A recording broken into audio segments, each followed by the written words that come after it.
Good evening and welcome to another episode of the CEO podcast.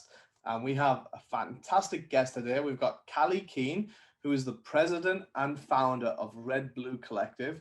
What they do is they help coach brilliant misfits, innovators, outsiders, really transforming product ideas into business reality. I'm probably not doing it any justice. So Callye, thank you so much for taking the time to join us today. How are you doing? Hey, thank you. As good as I can be, and we're making it happen. I love it. I love it. Do you want to share a little bit in your own words about Red Blue Collective, what you do, and then we'll get back into it later on in the conversation. Yeah. So what we do is, well, everyone has $1 million idea, right? This is the thing. Everyone's in the shower, they get hit by that lightning bolt by Zeus, and they decide like, hey, I'm going to pursue this idea, right? Yeah. And and the short of it is that for the people that have the perseverance, they have the will to make it happen. I help facilitate those ideas and turn them into actual businesses, not just products, but actual businesses. And yeah, So that's kind just of the an basic executioner premise. then. You take an idea from a concept and you build out systems, processes, and help that entrepreneur along the way to building something that's really tangible by the end product. Correct. We can help with every stage of product development, from paper to mass production. I would leverage my experience that we'll talk about in a second to help layer in strategy. So that's really the difference between what I'm doing and, say, like a product development company, is that you're using my network and you're using uh, my experience in operations to, turn it into an actual business, not like a Kickstarter. Not just we're not just making a product. We're going to have something that lasts and grows. And for existing businesses, I kind of do the same thing. We go in, we innovate, we create new products, expand the portfolio, and help that business scale. So Perfect. Great. Now that sounds really good. So kind of let's backtrack a little bit and take us back to kind of how you got into this world and the journey along the way.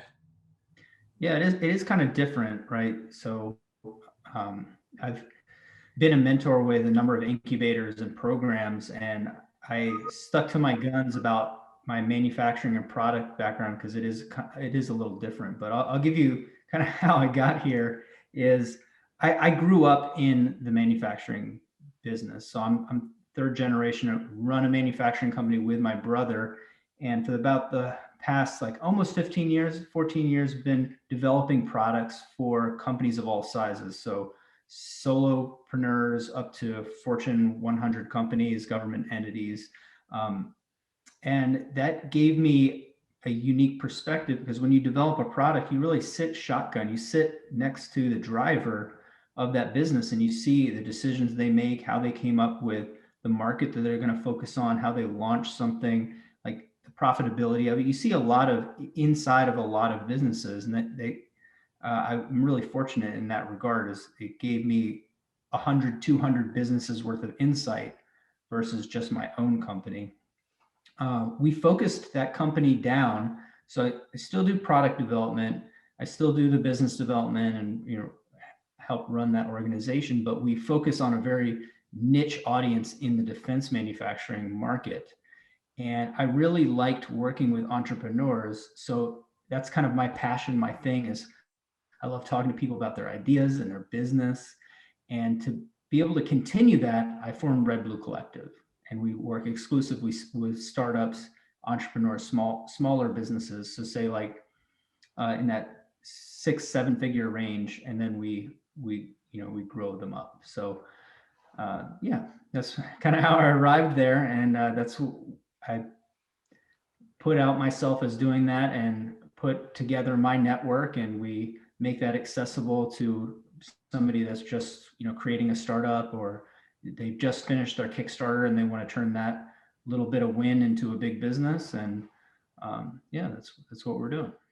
Fantastic. So there's a lot going on here. Firstly, the manufacturing world is massive, right? There's so many different things that go on. And obviously my background is with a huge manufacturing company, Flowserve.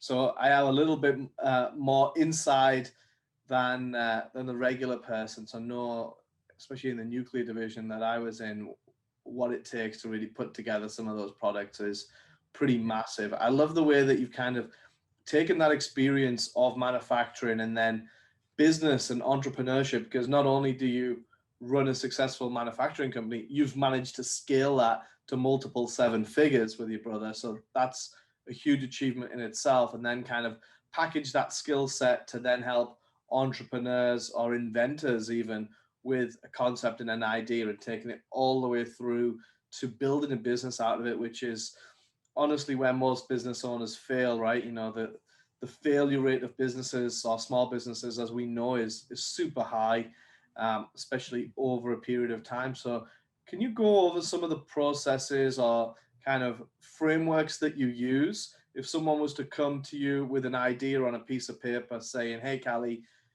this is my idea. What do we do next? What? Sure. Yeah, absolutely.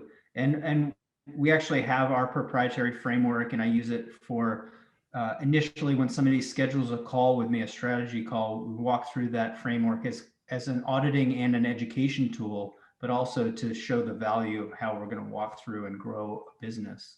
But yeah, the first thing that I have people look at, and we could qualify people as like, is the idea the right size for the capital that they have? Do they have access to the audience and the reach? Like, there's some feasibility work that we could do, but by and large, what we have them go through is a 9-step framework, and it starts with setting intentions. Is people create businesses because they have an idea, but they don't have an idea of where they want to go, like the kind of life that they want to lead, what that would look like.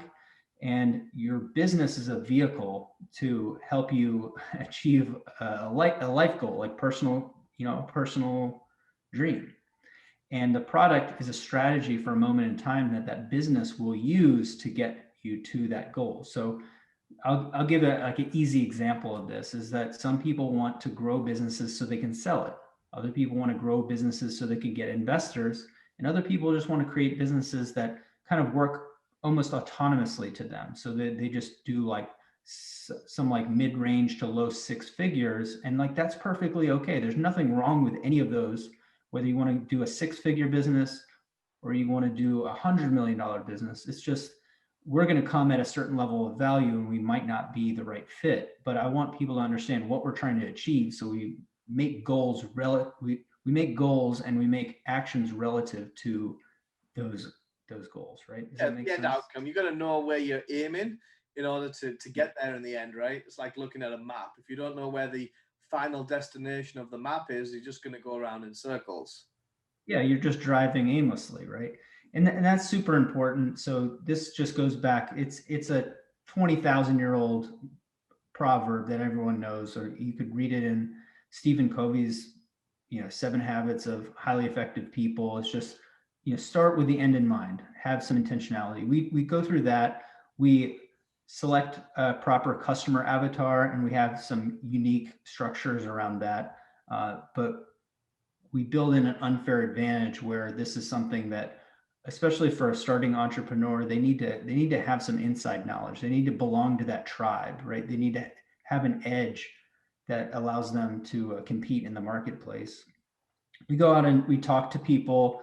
We have some research tools that allow us to uncover the stories of transformation that somebody is trying to achieve.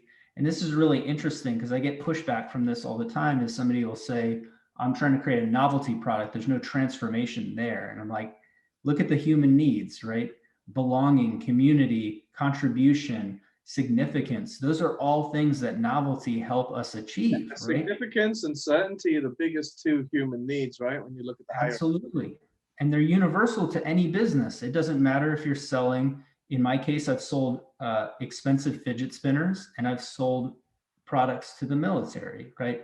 And like, there's certainty and there's significance in all of those, right? Because somebody wants to look good to their boss, they want to look good to the program, they want to look good to their friends, they want to stand out of the crowd. And so we look at those stories of transformation And we realized that our product is a facilitator into that transformation, right? And we then were able to build a go-to-market strategy around adjacent products, the messaging for it.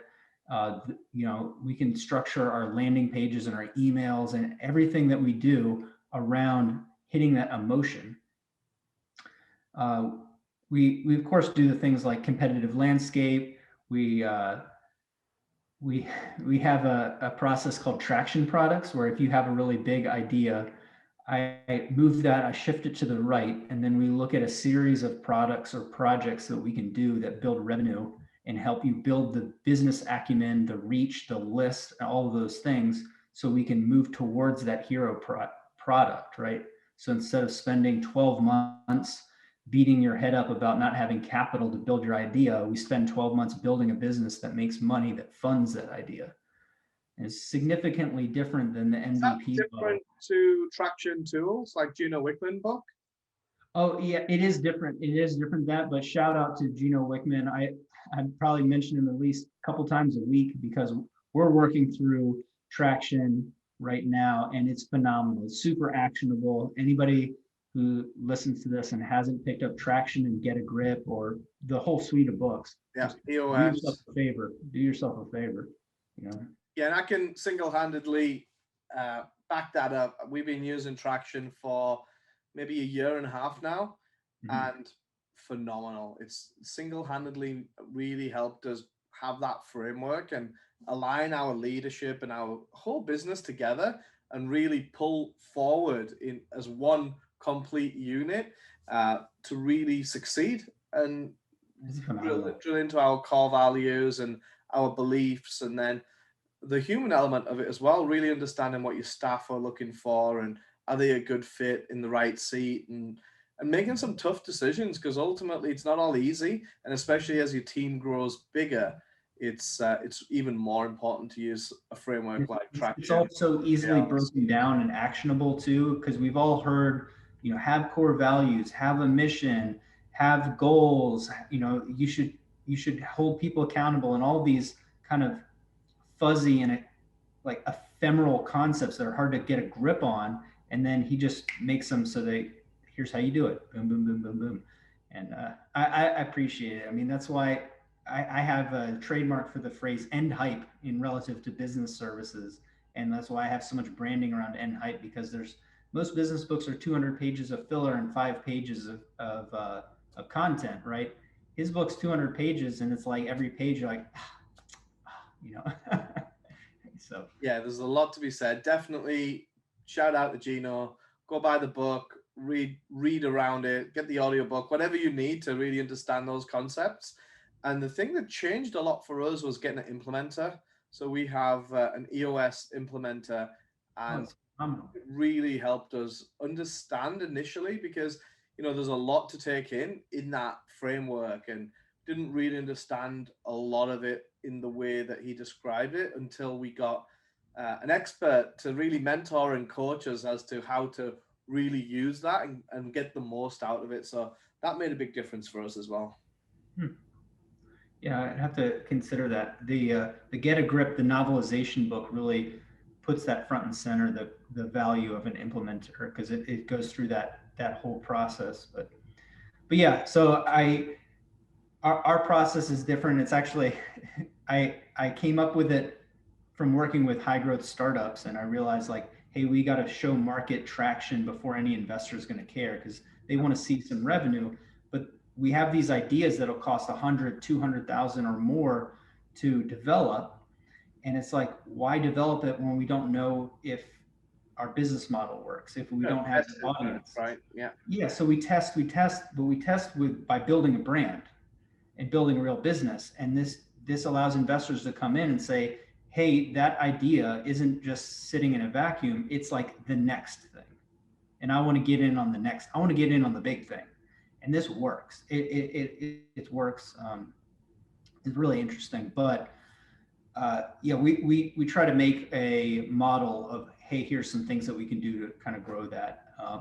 We go over some simple launch strategies. I think people get too confused with tactics versus strategies and the way a business system works. So They think like, oh, if I get Shopify, then I'll have a business. I'm like, Shopify's a website builder. Like, it's not a business, right? We can use Shopify if you want. Like, it's not going to make you successful or not. It's going to optimize something that you do. So like, yeah, if we use funnels, we'll be successful. I'm like, you know, everything's a funnel, but like if you get ClickFunnels, the way you use it is what we have to answer. Like that tool is just going to make it easier or Yeah. broader or make you fail faster, right? I think you make a great point, because tactics versus strategy, working in the business versus on the business, optimizing each stage of the business. You know, when you're dealing with a company that's at the infant stage versus a mature company, there's all different problems to solve depending on the life cycle of that business. So I'm really glad that we've got a resource now that someone can reach out to and really guide them along each stage of that way, and know with a great deal of certainty that you've been there and done that before many times over, so you can guide them in the right way. What's interesting is the steps that we just went over. If you're already running a 7-figure business, understand that Apple released the Newton in the 90s and a bunch of failed products because they didn't put in the mechanisms for attraction into their business. And other lots of businesses like Amazon had to fire, right? Lots of businesses that are big that really have great markets, they fail at products too. And it's just that when we're small, we're not Jeff. We can't take $1 billion hit, right?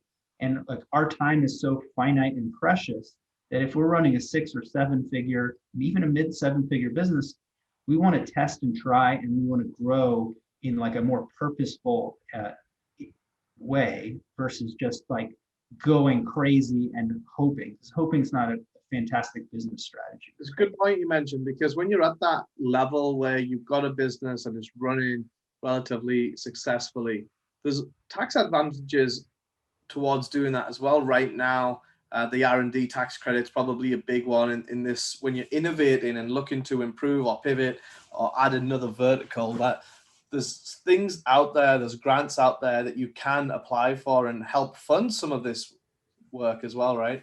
Yeah, absolutely. Like, and this ties in to our kind of final stages. We look for collaborators in the market so we can create joint ventures. And one thing that's really bolted on well to our process is that there's these large challenges out there in the market. So we were working with Department of Energy on clean tech solutions. But if you're solving a human level need like food, medicine, education, wealth disparity, or the environment, there's these massive programs, non-dilutive, as in they won't take equity, and the prizes are significant. So like the solar prize challenge that I was a mentor with, the round 1 prize that went to 20 people was $50,000. The round 2 prize that went to 10 people was $100,000, and the round 3 prize was $500,000.